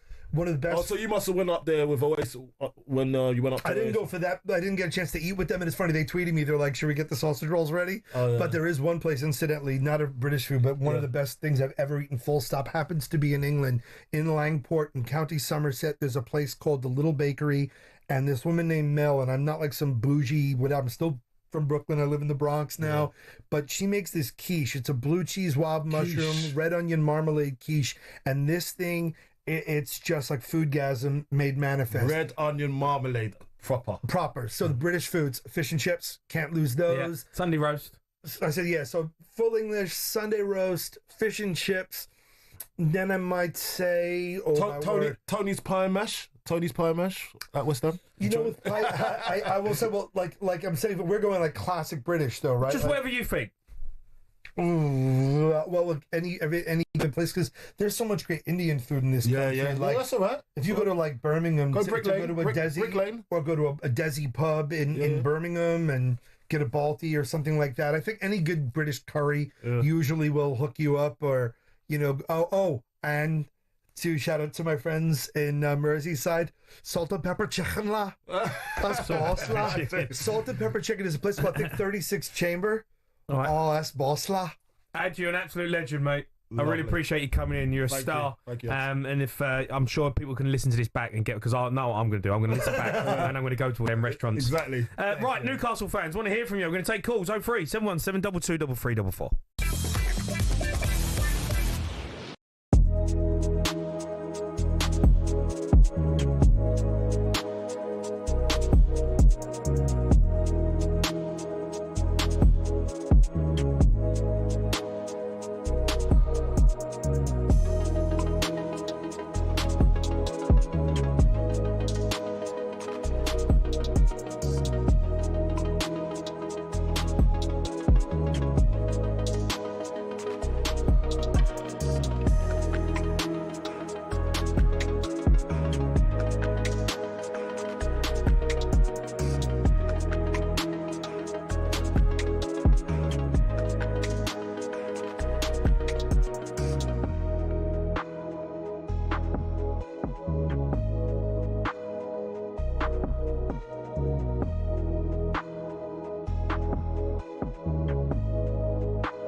You're listening to the Sports Bar on talkSPORT. Me, Jamie Haaaaas and Carlton Cole. Going to bring you back pages. We've also got latest transfer rumours now with talkSPORT Bet. Bring it on with talkSPORT Bet. Stay on the ball with our safer gambling tools. Find out more at talksportbet.com. 18 plus gambleaware.org. Right, let's go through some of the transfers with expert Andy Brassel. All right, Andy? Hello, fellas. How are you? Not too bad. I'm all right, mate. How are you? Yeah, good. Andy, look, loads to go at here. Alexander Isak is the huge talking point throughout Europe right now. He said that he's looking at his options. What are they? Relatively few, I would say, because look, if Newcastle decide tonight that okay, it's pointless making him stay and they want to sell him, they're still going to want a fair price for him. A fair price for him is extremely high. People putting it around the 100 million mark or just above like talking nonsense, because essentially he is a player that they can't really replace. They cannot get a like for like. Even if you could get that like for like to actually come, where is that player? I honestly don't know. You know, this is a guy who only Mo Salah scored more goals than him in the Premier League last season, who's going to get even better if you're looking at the trajectory that he's on. And, of course, it's the timing of it. So if Isak's nose is put out of joint because the move to Liverpool didn't happen, well, if Liverpool's not happening, because now they've got Ekitike and presumably there is a bottom to the amount of money they're spending at the moment, where? I mean, to me, it looks like Saudi or nothing. And you can only really use Saudi as the bogeyman if there are other people in the game. And I'm not convinced that they are. I've always been convinced that Isak will stay this summer because there's simply no one who can afford him out there. And I don't think things have changed that much from there, to be honest. No. Is it true that he's been a little bit rebellious and he's not gone on tour? I'm not sure if that's the reports are true. And if that is the case, there's always a thing called player power. Carlton, officially he's got an injury. Officially, okay, makes sense. So we have to stick with that and take that as the truth. But regardless of whether he said, I don't feel in the right frame of mind to go, or they've said, you don't seem in the right frame of mind to go, or whatever it is, the fact is they're in quite a strong position. There's no other player really on the market to sell like him in terms of age, in terms of Premier League provenness. He's got 3 years left on his contract. Look, if this was next year, they'd have a decision to make, just like Liverpool do with Luis Diaz at the moment. At the moment, Newcastle will hold the cards whether he's throwing a strop or not. Makes sense. I'm just going to move on to the next question. So obviously, if he does go and he does leave, is it true about Benjamin Sesko being his replacement? Is there any truth in that? I would not be surprised if Benjamin Sesko ends up in the Premier League before the end of August, simply because we know that he'd hoped for a move to Arsenal. It's not happening because they've gone for Gyökeres instead, which I think is the right choice for them. But loads of Premier League clubs have been interested in Šeško for ages. You know, he's no stranger to their recruitment department. So before any of us were talking about him, United were looking at him. I know people like to poke fun at United scouting and all the rest of it, but they were interested in him before he went to RB Leipzig, heavily interested in him and prepared to go a long way for him. He's developed a long way since then. He scored a lot of goals last season, relatively speaking. I would say, because there's always the Erling Haaland comparison, because he came through Salzburg just like Haaland had that sort of mid-stage there before he ended up at Dortmund. He's a much better all-round player than Haaland was at the same age. He will never end up scoring the same amount of goals. And if he turns up in the Premier League, I would be staggered if he ever gets to a 25-goal season in the Premier League. But having said that, he's improved so much as a goal scorer in the last year and a bit. And Leipzig are in a funny place. They've not qualified for Europe for the first time since they've been promoted to the top flight. They've got a problem with Xavi Simons as well, who wants to leave. So basically, they've got two star players who want to leave. At the moment, Šeško is a decent striker to try and sell in this market because he's still in his early 20s. And the way it is at the moment, like players like Gyökeres and Osimhen are really difficult to find deals for, because I think even the biggest clubs look at them and think, where's the sell on? Where does this leave us PSR wise? Whereas with Šeško, you don't have that problem. And if you're Newcastle, I think you sell it to him by going, like, to be perfectly honest, like they've done with other players in the past, come to us, we'll make you a world star, and then we'll sell you to one of the biggest clubs in the world in 2 years. So look, it wouldn't be a cheap deal. If they did have the Isak money, I would think this would be a goer. Let's move on to Raheem Sterling. He's been linked to Napoli. There's a lot of cast-off players going out to Serie A. Is this one something you can see happen? He's sort of on standby at the moment because obviously Raheem's not had a great couple of years. No. But his quality is undeniable. And he's sort of back up at the moment. They're looking to get Dan Ndoye from Bologna, the Danish forward, who's brilliant, who scored the winner in the Cup final last year. But it's proving very expensive. They've got Premier League competition for him at the moment as well. So that's pushing the price up. Clearly, they're not going to have top half Premier League competition for Raheem Sterling. So Napoli have asked about him. But basically, if the Ndoye deal's not going to happen, then they'll move on to Sterling. But look, I hope he just goes somewhere where he can be stimulated, he can get a chance to break into the team, he can get a chance to play regularly and find his best form again. Okay, and what about Aubameyang? He's left Saudi Pro League. He's played one season. We're seeing this quite a bit with some of them. Some of them it works out there, some of them it don't. He's off. Where's he going? Marseille. He's going back to Marseille, okay. And I think he regretted it pretty much from the moment he went. Him and Marseille clicked as a club, as a city. So just waiting to cross the T's and dot the I's on that. The big story coming out of France this evening, though, is that Gigi Donnarumma could be on his way from PSG. Okay. Only a year left on his contract, 26 years old, and they just don't want to get into the same spot they were with Kylian Mbappe all over again, where he runs down his contract and leaves, and that was a hellish last year for club and player. So if he doesn't sign really soon, I think we're going to see them trying quite aggressively to punt him before the end of the window. And the most consistently interested club in him, keeping an eye on this situation, because basically PSG can't match the wages for which he signed a free on, not with their current policy of paying players. Yeah.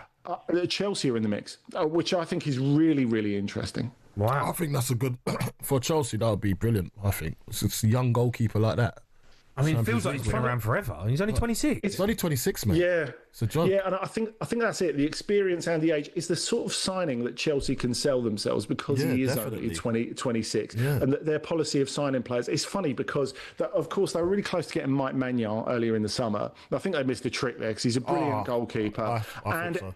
And he's a dressing room leader, Carlton, as well, which is something that's massively important. Now, Donnarumma's not quite that. He's more of a lead by example guy than a take the ball by the horns kind of guy.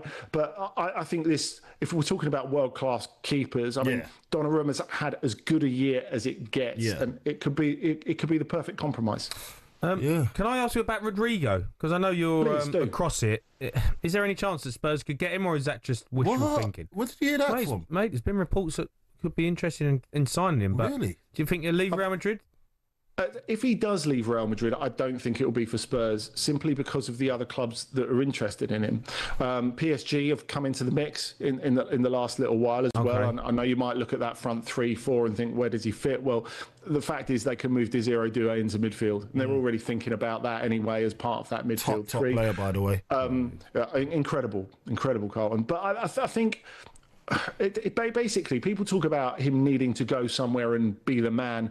I don't know if it even is that. I think he just maybe might like to go somewhere where he feels a little bit more respected. Yeah. It's funnily enough, though, I think it's worth seeing how a few things fall. Firstly, what's going to happen with Vinicius Junior? Because at the moment, him and Real Madrid are quite a long way apart in terms of a new contract.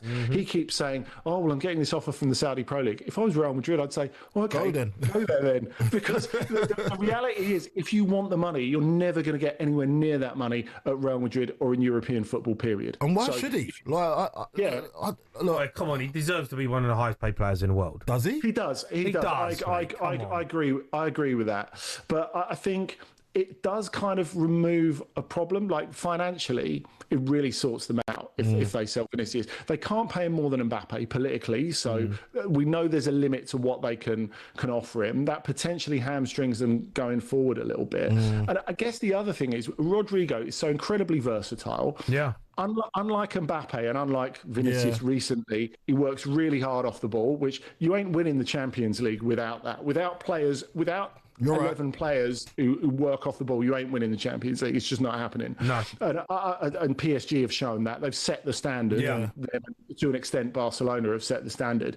And so I think if you're Rodrigo, he might be upset at the moment. If I'm him, I let it play out for a little bit, because I tell you what, he's Xabi Alonso's sort of player as well, because Alonso will look at him and think, that sort of hard-working forward who can fit anywhere in my front line, even at centre forward, he's a bit of me. Yeah. Andy, you're a star, mate. I appreciate your time. Thank you. Cheers, Andy. Thank you, guys. All right, that was a look at the latest action. Thanks to talkSPORT Bet. Terms and conditions apply. 18+. Beganware.org. Bring it on with talkSPORT Bet. Stay on the ball with our safer gambling tools. Find out more at talksportbet.com. 18+, gambleaware.org. Right, after the break, we're going to bring you the very best moments across the week with the rest of talkSPORT.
Right, all this week talkSPORT is asking what the nation's second sport is. We know football reigns supreme, especially here at talkSPORT, but what sport is the next best thing and why? Whether it's boxing, cricket, rugby, darts, boxing, MMA, these sports need your vote. I'd like you to join the discussion. Just head to the dugout at talksport.com/dugout or via the talkSPORT app.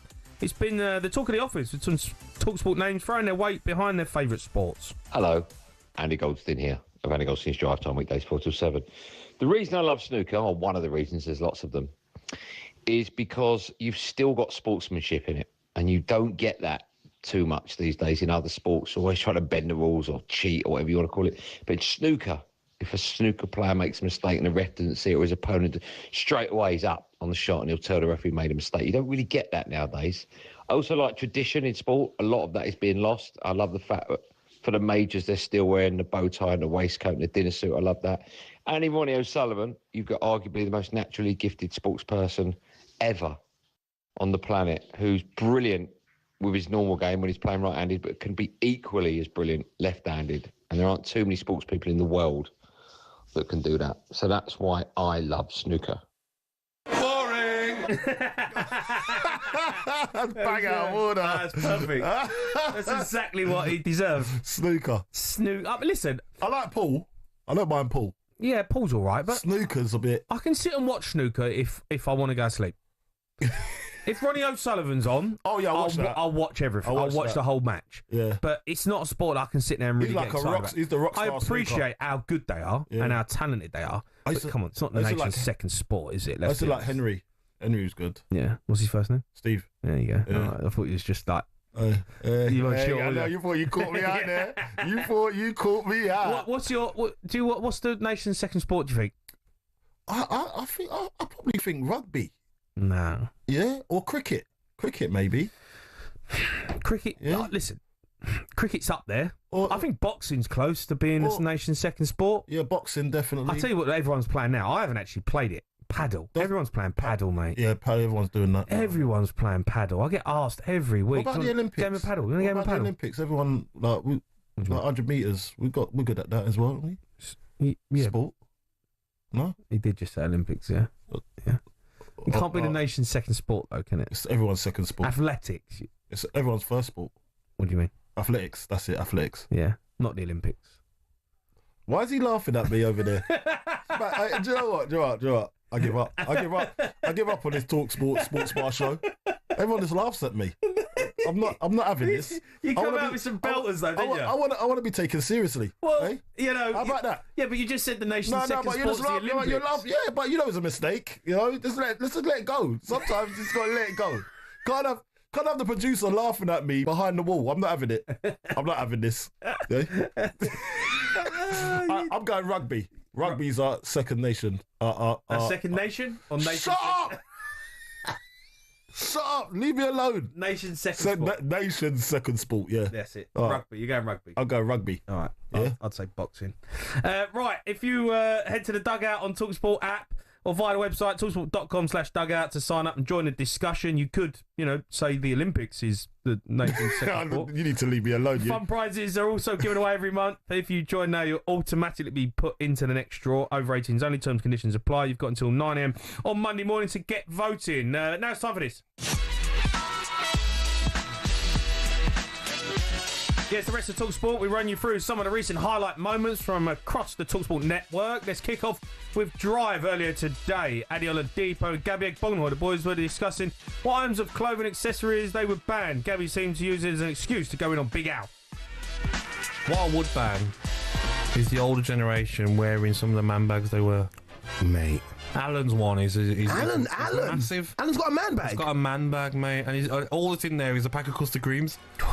and sort of, Burberry hats, and it's just all printed Burberry. Yes. Yeah, I'm not a fan of that either, to be honest with you. They should all go. Man bags. Yeah, printed Burberry's unacceptable as a hat anymore. To me, you can't really get away with that. Even though I love Burberry, but you can't wear print. What's wrong with the Burberry? No, I love Burberry, but you can't wear a Burberry. You know, like the Burberry printed print. Burberry hat. Yeah, I'm wearing it all day, mate. Nah.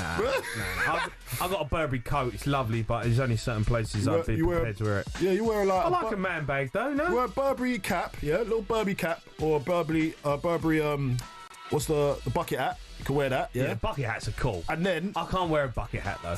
No, I can't pull it off, mate. I've got a massive. Mate, you're head. going Oasis. You're gonna have to wear. I know, mate. I've got a Wednesday. massive head. I put a bucket hat on. It looks terrible on me, mate. Honestly, it's so bad. Mate, I've seen a lot of people. They look cool. Yeah, they do look cool. I reckon you can get away with it. No, but you can get. You look cool, like. No, I just can't get away with that. You wear like a Burberry cap, yeah, with a what is it?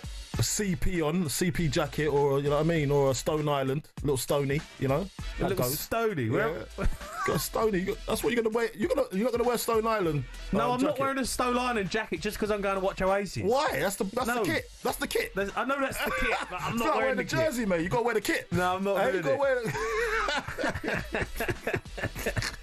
I can't imagine you in a Adam Brassel, he has actually got a man bag. It's a brown one, and it ain't just got custard creams. It's just got cash in it. Is it? He just loves having cash. Does he? Yeah, he just rolls around with a big wad of cash. So now you've just told everyone what's in there. Now everyone's gonna want to steal it when he's walking on the road. That's bang out of order. You can find him in London Bridge. That's bang out of order. Don't forget, driving's back tomorrow from 4 p.m. Ali Oladipo, Rory Jennings taking your calls. Let's go over to the breakfast show now. Shabana Hearn, Alan Brassel, Dean Saunders. They were chatting about a story in the paper that suggested women prefer sleeping next to their dogs rather than their husbands, which reminded Dino of a funny story. Dogs prefer what? Or No, women prefer sleeping next to a dog than sleeping next to the husband. I'm not sure about that. My mate said to me the other day, I'm sure the dog loves me more than my wife. Yeah. And he said, well, I locked them both in the boot overnight, opened the boot, and guess who was pleased to see me?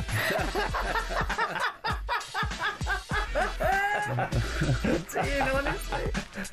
It's a joke, by the way. You know what I mean? I didn't really... Dino. You got dogs? Yeah, I've got a dog. Yeah, what is it? What dog have you got? Pomeranian. You've got a Pomeranian? Yeah. I've got a toy poodle. Yeah, doesn't. Do you take it for a walk? Do you take it for a walk? No, I'm embarrassed to take it for a walk. You're embarrassed of your dog? That's not nice. No, I'll take it for a walk, but just like at night. You know? I'm not going to take him like anywhere, like down a pub or anything. Mine's like a little mini Pomeranian. Yeah. I've got some toy Everyone stops me. Everyone stops me. It's a lady puller. Yeah. Is it? Yeah. Do they love it? Yeah, but can't talk to her, innit? Like the toy poodle makes the one. If your missus like sleeping next to a dog, then you got problems, innit? Yeah. My dog sleeps on my head. On your head? Yeah. There's just no respect there at all. My dog sleeps. No wonder you don't take it for walks. Woof woof. I'm a dog now because my missus sleeps next to me, so I must be a dog too. She sleeps next to a dog. We know you're a dog, Carly. Woof woof. Don't forget the breakfast show is back tomorrow. Big Al and Gabby. That'll be a tasty breakfast one, that's for sure. They're going to have plenty to talk about. Let's stay with breakfast though. This time Dino revealed his best facts about wolves. Hey, Shaban, did you know wolves, if they attack you, they go for your stomach? They can smell the food you've eaten. Jesus, Dean. Wolves, yeah. It's 5 to 7. I'm thinking about getting mauled by a wolf. No, they know everything. They sense, they can smell your anxiety. Yeah, right. Mm-hmm. They can sense when you're not, like you just said, but they can also smell everything. So a wolf can smell what you've eaten. And they go for pie and chips. Honestly, some of the stuff Dino comes out with, I have no idea what goes on in his head. What kind of conversation does he have with his dog or the wolf? Like, Big Al's just looking at him and going, what are you on about, Dino? He just made Talking that up. absolute garbage. He just made it up. Yeah, he's just... honestly, sometimes I sit there. It's a bit like... I feel like when Dino comes out with garbage, I feel like I'm in one of his like team talks again when he was the manager of Wolves. Here we go again. Gaffer's telling another story. Is that what you thought? Yeah, here we go. Oh, Dino's gosh, going. Just let him get on with it, lads. Chatting rubbish. And this shall pass. I said, and then we play 4-4-2. We do this. We do that. Dino, shut up. I love Dino. He's funny, man. He's absolute donut. Right. To be honest, the first time I met Dino, was out in Hong Kong. Yeah, mate. He held the room. There's like loads of us in the room. Like, I know. It was a dinner with doing Hong Kong Sevens. Yeah, and he was the host. Yeah, mate. He could tell. Most of the stories can't be true because there's too many stories and they're all funny. Like he couldn't have that much of a funny life. Surely, or is it just the way he's saying it? I think he just knows how to deliver. And then he adds bits. Oh, he adds a bit of spice to it. I'm sure. Defo. But they are classic. He's for someone who's 5'2", he can hold a room. That's for sure. For all the best bits of TalkSport every day, make sure to check out TalkSport Daily Podcast, and don't forget to download the TalkSport app where you can swipe between TalkSport, TalkSport 2, all of our other sister stations, so you never miss a moment. Right, we're going to see what the back pages have to say about England's heroics in the cricket today. You're listening to the Sports Bar on TalkSport with TalkSport Bet. Download the TalkSport Bet app today. 18 plus, the Gambler Dog.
You're listening to the Sports Bar on talkSPORT. Me, Jamie Hire and Carlton Cole. We'll see what tomorrow's back pages have to say about Newcastle's hunt for a new striker. But we're giving you the chance to win 6 tickets in a private box for you and your mates on August 22nd. Full hospitality. We're chucking in 10 grand as well, spending money.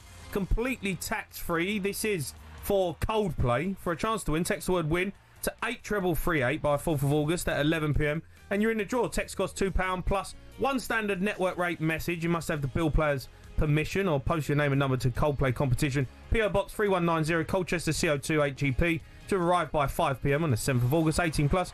UK excluding Northern Ireland. That is talkSPORT Limited production run on talkSPORT, Talk and Virgin Radio UK stations. Full TNCs at talksport.com. Now, it's time for this.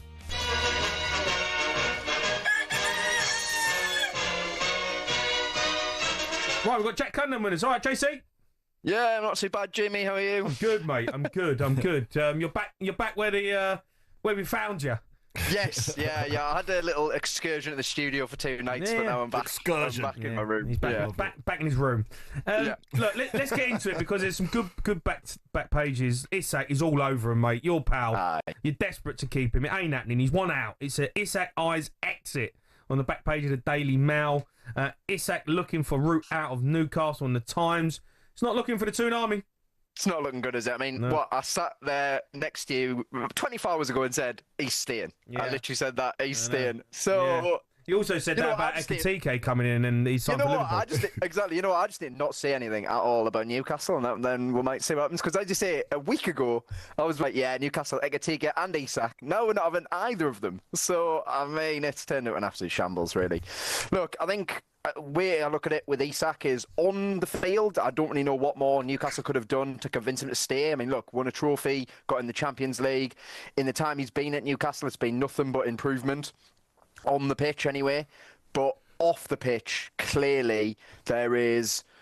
way too much work to be done here. I mean, don't have a director of football, don't have a CEO, and it all goes back to last season where he was promised a new contract by Amanda Staveley. Amanda Staveley then left. Yeah. Paul Mitchell then decided that he's not getting a new contract because he had over 3 years left on his deal, even though he's not one of the highest earners at Newcastle. I mean, he's in the top, 4, but he's not the highest earner at Newcastle, despite the fact, we're talking about one of the top 3 strikers in the world here. Yeah. So the fact Mitchell did that obviously annoyed him, and then at the end of the season, he found out again that he wasn't going to be offered a new contract. As soon as Newcastle got in the Champions League, that should have been the first thing they'd done. Just get it done. Even if there's a release clause in it, it doesn't matter. Just get the contract done, and then we haven't got this. I'm disappointed that it's come to this. I really didn't think it'd come to this, that with Isak would, refuse to go on pre-season tour, and I mean, this injury thing, that's absolute rubbish. So obviously he's refused to go on pre-season. Do you think it's rubbish? Yeah. Of course, that's rubbish. How we're Carlton. You know the game. Come on. What do you mean? Well, okay, so I feel like, this tour is a commercial tour as well, right? So even if it's a slight injury, the scan came back clear. Yeah. He goes anyway. He goes. He goes to stop all the talk. He goes to be involved all the the promos. No, you're right. Exactly. You're right. So he wants to go. So look, and I'm disappointed. I like someone that's a realist. This is the first time someone said something real, and I know that's what's happened, but you can't. I think he feels a little bit let down though by Newcastle. He does, because what you just said is amazing. Because that's amazing insight. What you just said there, but I didn't know all of that stuff with Staveley. I didn't know. Yeah, he was promised a new deal and stuff. So look, I mean, and then as I say, another thing, I feel like the timing's a bit weird, but also I reckon what he's done is waited to see what Newcastle are going to do in the transfer window. And look, they've signed his Sweden teammate Elanga, but apart from that, no one else has arrived. No. And if he wants to win the best trophies and stuff and everything, he's looking at it going, I do love Newcastle. I don't think he doesn't love Newcastle, but equally he's 25 and he's been promised things that have not been delivered.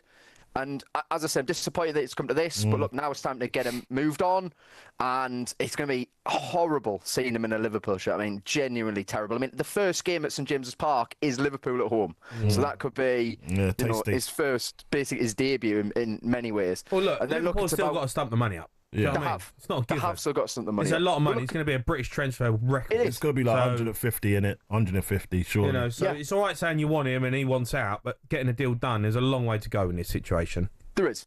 And then it's how Newcastle spend it. Been linked with Chesko, and I think he'd be the only one, to be honest. Looks like this is basically a done deal, but you can't have Johan Visser as the replacement for Isak. I want him at the team. I want him in the team. He's a good player, but he can't be the man who replaces Isak. It has to be Chesko. Yeah. Otherwise, we've got some big issues going into the season. Right, let's move on to Ringrose opts out for Lions. This is in the Times, so yeah, the Lions they're roaring, yeah?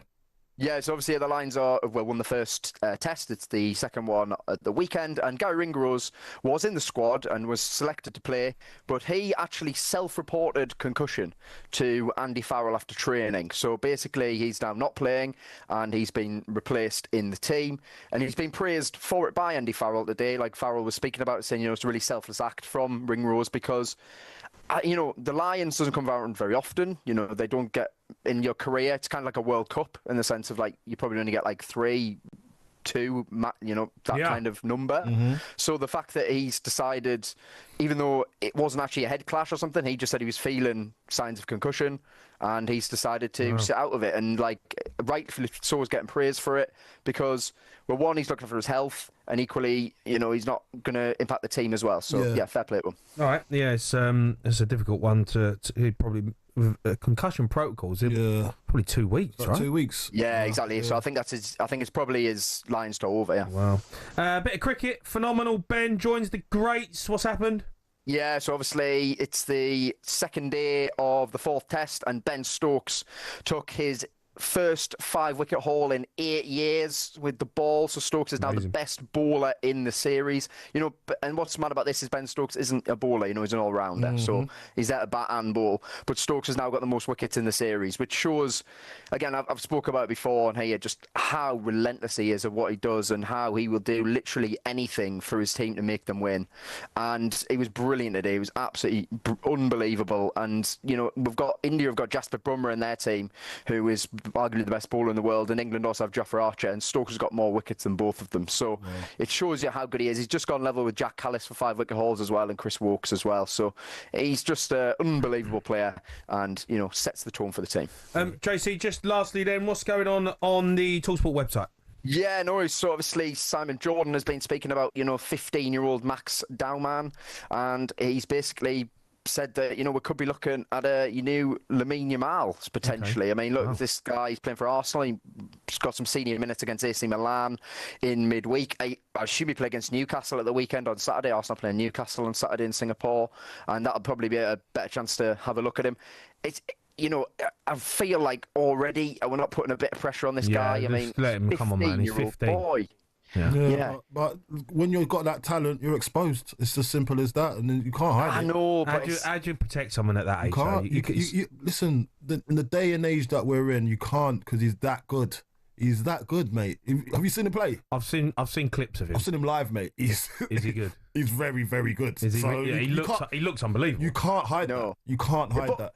But we've seen players like this come through before, and it just doesn't happen. And because feels the hype different, gets too much, things what get I've too seen much of of him, the way he's talked about, from people who are respected in the game, from everyone that I've spoke to, who I would, who I know from back in the day, who have brought through a lot of top football players and have seen.